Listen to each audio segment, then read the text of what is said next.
we all know Ballina is not an easy place to get a result in, but the performance tonight, for a lot of it, wasn't really that bad despite the scoreline. You could look at either way that it was a mad 4 minutes in the second half or two penalties. That was the difference between the two sides. But how do you look back on that 90 minutes? Started alright, but it took till we went 3-0 down to start playing, and that's not good enough. Like, we were playing at a good tempo then, sure. What's that? Like, you're chasing the game, 3 goals. Most days you're not going to score 4 goals and come back, but we've Celtic Sunday, so we have to get riled up now and go for that. Yeah, so your own feeling was that we just didn't show enough pace or passion up to that point. There was bits of it, but I Yeah. think it was still too slow of what we're capable Yeah. of. And it took people a long time to get up to that, and when everyone got up we started playing proper football. Like, And when you look at Sunday, Casper Celtic and the Westport Cup, do you think the lads will be really pumped up for this game, really get fired up? hopefully, because you have to. Like, there's no reason not to be. It's Casper Celtic in the semi-final. We have to want to go and win this competition. We have to want every game, and we need to get fired up for every game and try and win, because that's what we want to do. Indeed. And when you look at the run of fixtures, I know there's been comments by managers from other clubs about the fixture pile-up. Do you think that has an impact on our season? Maybe a small bit, but like, just should, like, you have to. Everyone's the same. Like, there's no excuses really when everyone's playing the same amount of games. We just have to get on with it and play. Indeed. And so be looking for a good response on Sunday, and let's hope we get it. Yep, hopefully. Thank you very much.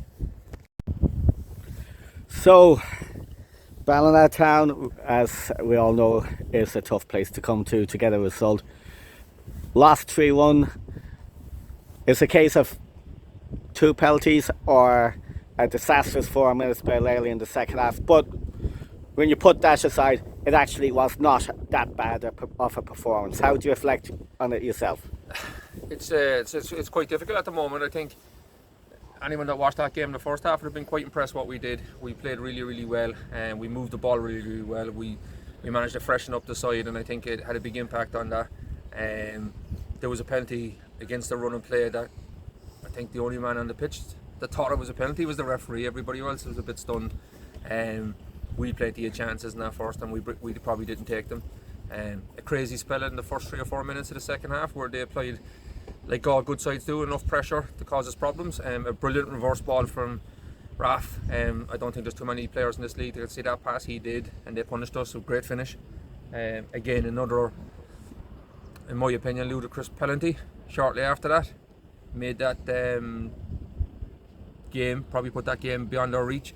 To be fair to that group of players, they never give up. They worked incredibly hard all second half. They kept going for it. We did actually create an awful lot of chances, and we got one back.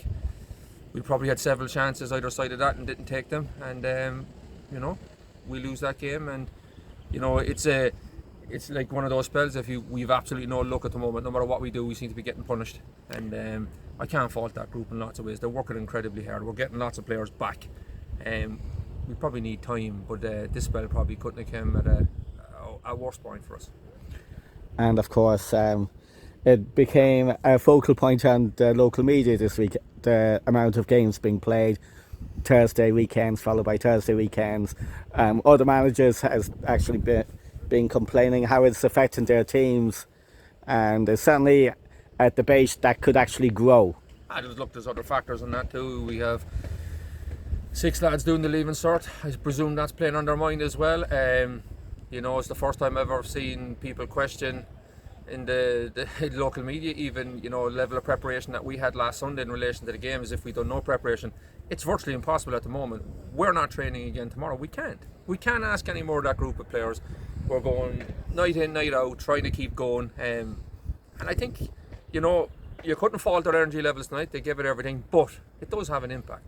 Your ability to train, particularly with this group, is very, very important as we're bringing young players through. We're not having that opportunity. We're having one training session if we're lucky, We're then trying to go back into games. It's ludicrous, and for me, it's destroyed the season. There was no necessity for it. And if you want to look at how difficult it is, Castlebar haven't played a game in virtually 2 weeks. Their game last Sunday was called off, so they're sitting doing nothing. They have no game tonight, and we go into a West Harrogate Cup game on Sunday on the back of us having played another game with 48 hours rest before we go again. It's madness, and all for what? To run fixtures off with no logic or plan to it.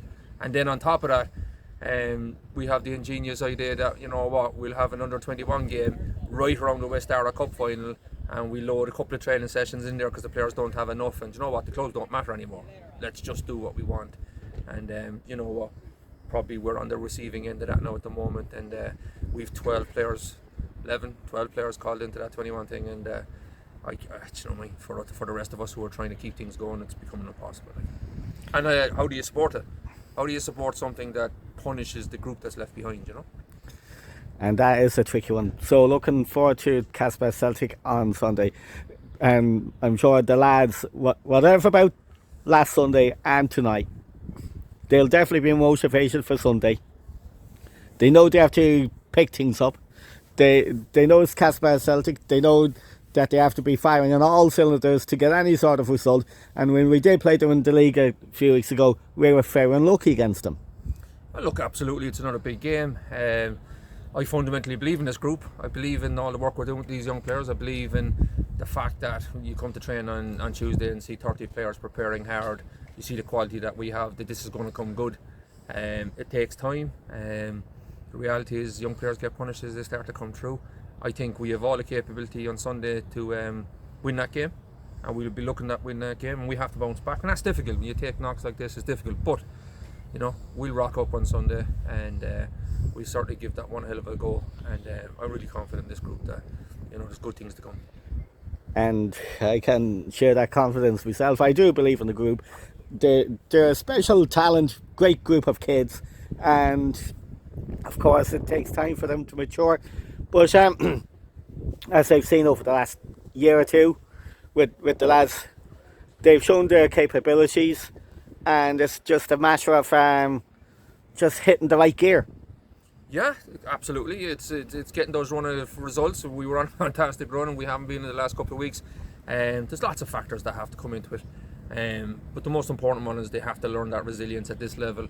They have to learn that it's much more than just about ability. There's an awful lot of factors that have to come together. And do you know what? It may not feel like it now, but I think in time, one of the big learning lessons for this group is this spell, is this run that they're on, is this little bit of luck that's going to get them. I think this will stand to these players, and long term they'll be much better for it. Indeed, thank you very much. Thank you.